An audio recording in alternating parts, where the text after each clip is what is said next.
Dear student, future colleague, welcome to the journey becoming a doctor, and thank you for choosing me as your guide. In this video, I will explain the multiple premature beats, the extrasystoles, why and how they occur. Let's start. In the previous lesson, we've learned about the backup pacing mechanism of the heart, where the potential ectopic pacemaker starts to fire impulses to save the person's life, if the previous dominant leader for some reason stops to do its job. Now, many conditions can be potential irritants to the ectopic pacemakers of the heart, such as drugs, stimulants, or hypoxia. In such irritable state, certain focus may start to fire impulses regardless of the work of the dominant pacemaker. Those impulses are going to depolarize certain parts of the heart, and these parts will contract. But that actually represents an extra contraction of the heart, because at the same time the SA node fires impulses regularly. These extra contractions are called premature beats, because they appear earlier than expected.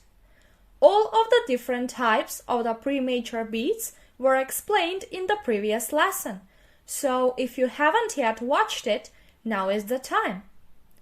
Now, in situations where we have a highly irritable focus, this focus can start to release more impulses than one, and thus multiple extrasystoles or multiple premature beats occur. These extrasystoles may occur one after the other or be interrupted by normal beats generated in the SA node. Also, a highly irritable focus may start to release impulses at a very rapid rate and cause tachyarrhythmias. Whenever you detect multiple premature beats, whether they are interrupted with a normal cycle or they are in continuum, the next thing you should determine is whether these beats originate from the same focus or there are more irritable foci firing at the same time. How can you distinguish these two situations? Well, every stimulus fired from the same focus, if it depolarizes certain parts of the heart, it will be presented with the same morphology when observed in the same lead. So, when there is only one irritable focus firing, all of the premature waves, for example QRS complexes, will look the same when observed in the same lead, and they are called unifocal multiple premature beats. But when there are more than one irritable foci firing at the same time, each QRS complex will differ in morphology when observed in the same lead. These are called multifocal multiple premature beats. In this video, we will focus on the unifocal multiple premature beats. These multiple premature beats may occur one after the other or be interrupted by normal cycles generated in the SA node. And for all of them, we have characteristic patterns. The characteristic patterns of the multiple premature beats that are interrupted by normal cycles are Bigeminy, where every other beat is a premature beat. Then Trigeminy, where every third beat is a premature beat. And Quadrigeminy, where every fourth beat is a premature beat. Now, if the ectopic focus fires impulses very fast, the multiple premature beats will appear one after the other. Their characteristic patterns are couplets, where we have two consecutive premature beats. Then triplets, where we have three consecutive premature beats, or we call it a run of 3. Then we have a run of 6 if we detect 6 consecutive premature beats one after the other. And at the end, if we detect more than 6 premature beats in continuum, we have a situation with paroxysmal tachycardias. Depending on to which level belongs the focus that starts to generate impulses, we distinguish atrial, junctional, and ventricular multiple premature beats. As the name itself says, the atrial premature beats are generated from an ectopic pacemaker located within the atria. Because these impulses are going to depolarize the atria, on the EKG we expect a sign of their depolarization, which is the P wave. And in this case, the P wave differs than the one originated at the SA node.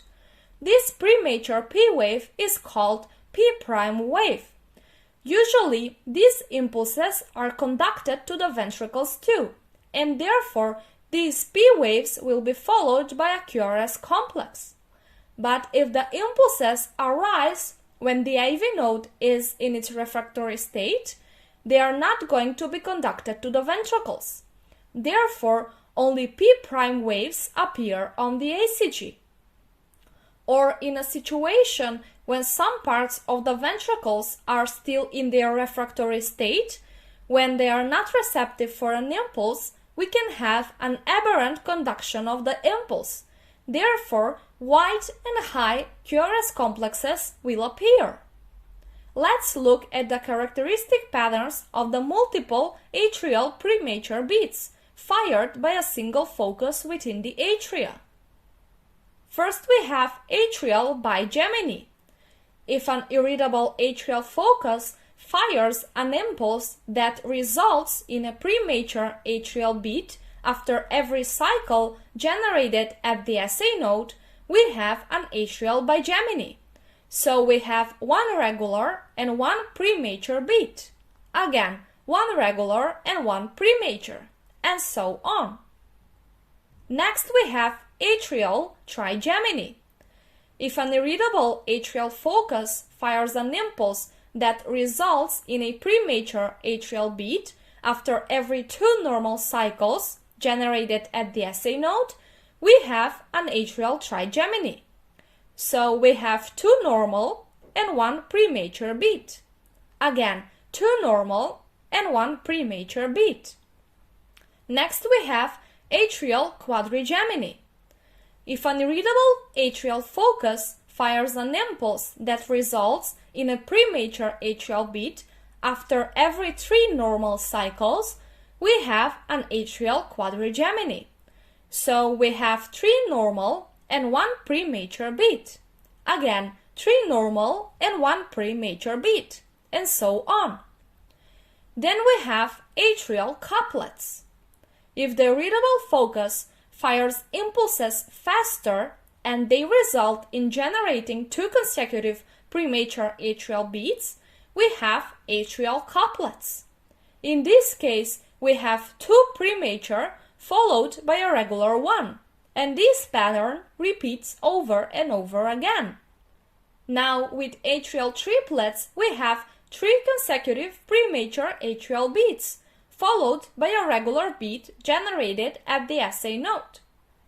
Okay, now in a highly irritable state, the ectopic focus can start to fire impulses very fast and cause rapid atrial arrhythmias, such as atrial tachycardia, atrial flutter, and even atrial fibrillation if there are more than 1 active atrial foci, but about all of them in another video.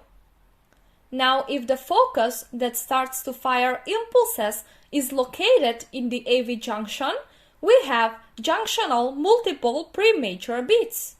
Normally, these impulses are conducted to the ventricles, and we expect a sign of their depolarization, which is the QRS complex. Sometimes, if the impulse is generated while some parts of the ventricles are still in their refractory state, we will have an aberrant conduction. Therefore, wide and high QRS complexes are expected. And sometimes the impulse may be conducted to the atria too, so we expect a P wave to appear too. But because of the retrograde conduction, the P wave will be inverted.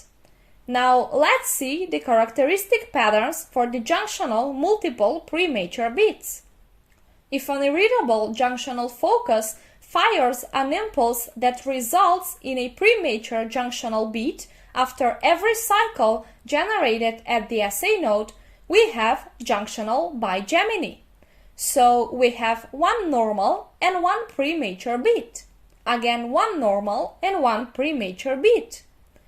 Then we have junctional trigeminy. Now, if an irritable junctional focus fires an impulse that results in a premature junctional beat after every 2 cycles generated at the SA node, we have junctional trigeminy. So we have 2 normal and 1 premature beat. Again, 2 normal and 1 premature beat.